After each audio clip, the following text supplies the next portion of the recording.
Quelle sombre farce, mes bons amis.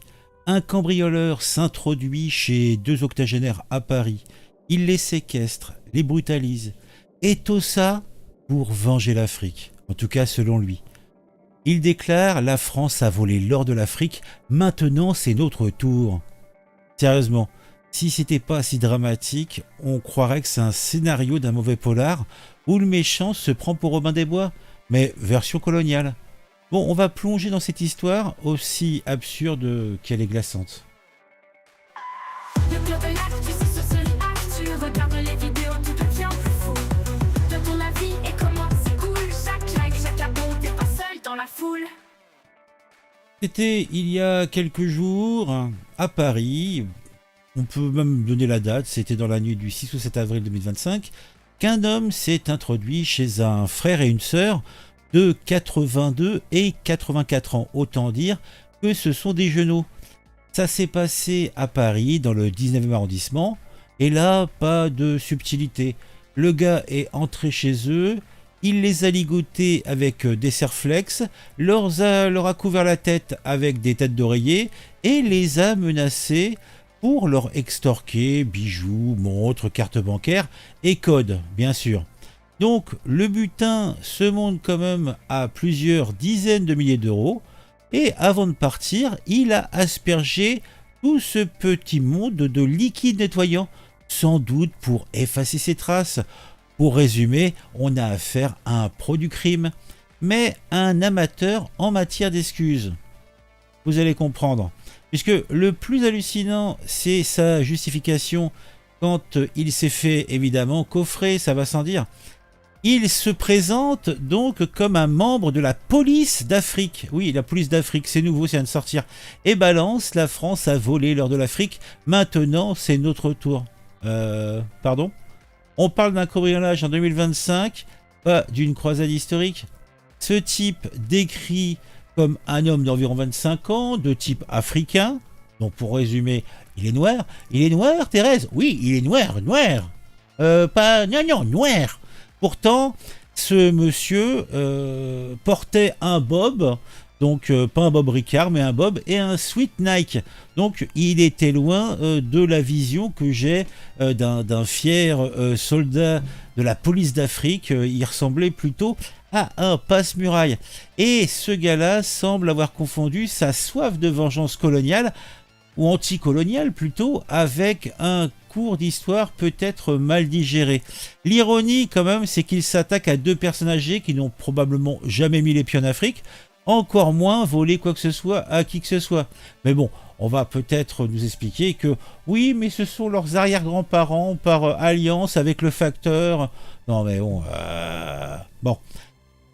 On va quand même parler un petit peu de ces torts volés, puisque on est quand même sur une chaîne qui s'intéresse à l'histoire, bon, de façon très tordue, j'en conviens, mais on s'intéresse à l'histoire, et on va peut-être parler un peu de ces torts volés. Oui, effectivement, la France a été, comme d'autres, une puissance coloniale, et comme d'autres, a exploité les ressources africaines pendant des siècles. Or, diamants, cacao, café, j'en passe. Des historiens estiment que des colonies comme le Mali ou la Côte d'Ivoire ont vu leurs richesses pillées, notamment via des taxes coloniales et des monopoles économiques. Mais de là à justifier un homejacking en 2025, c'est un petit peu comme si moi, je volais mon voisin parce que Napoléon a envahi son pays il y a 200 ans. Le gars a peut-être voulu se donner une aura de justicier, mais en fait, dans cette histoire, il n'a fait que passer pour un clown, et en plus un clown cruel, vu comment il a traité ces deux vieux. Bon, en tout cas, quand j'ai lu cet article, j'ai cru dans un premier temps à une blague, je vous l'avouerai. Ce type pense a priori vraiment que brutaliser des octogénaires va réparer les injustices coloniales. C'est d'un ridicule, c'est tragique. Moi qui croyais, dans mon esprit peut-être un petit peu trop tourmenté, peut-être trop romantique, moi qui croyais que les cambrioleurs se contentaient de voler, de fuir, voilà qu'on a un fric-fraqueur qui est un historien autoproclamé et qui joue les redresseurs de tort. Putain, tu penses bien, il fait partie de la police d'Afrique. Mon Dieu, mon Dieu, mon Dieu. Pendant ce temps, ces victimes sont bien sûr traumatisées.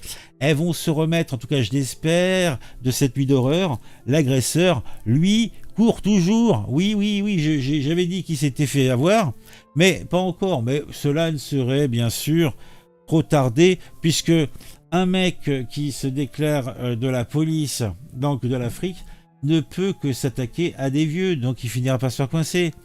Ah, mon Dieu, mon Dieu. En tout cas, il court toujours, et je doute pas qu'il prépare pour les prochains jours une nouvelle leçon d'histoire qu'il va expliquer avec complaisance à ses prochaines victimes. On peut conclure, et on va conclure peut-être d'une façon un peu pripsautière, mais on a là un cambrioleur qui a voulu jouer les héros. Ouais. Il a voulu refaire l'histoire à sa sauce, se justifier d'un truc injustifiable, mais on sait que dans cette histoire, il a fait que terroriser 2 innocents. Les victimes, un frère et une sœur, sans défense, n'avaient rien à voir avec son délire de vengeance. Lui, est-ce qu'il se croit véritablement justicier ? Il se trompe, il n'est qu'un voleur, sans doute.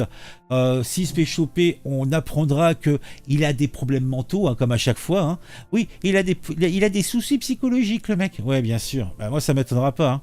Donc, le mec se prend pour un justifié, il n'est qu'un voleur, il essaye de se donner bonne conscience avec des excuses bancales, mais franchement, il est pathétique. Est-ce qu'il y a une leçon quand même à retenir de tout ça ? Si tu veux pas le passé, mon gars, commence par ne pas détruire le présent d'autrui. Sinon, tu passes juste pour un clown qui fait pleurer des petits vieux et tu n'apportes rien à la cause, quelle qu'elle soit, que tu veux défendre.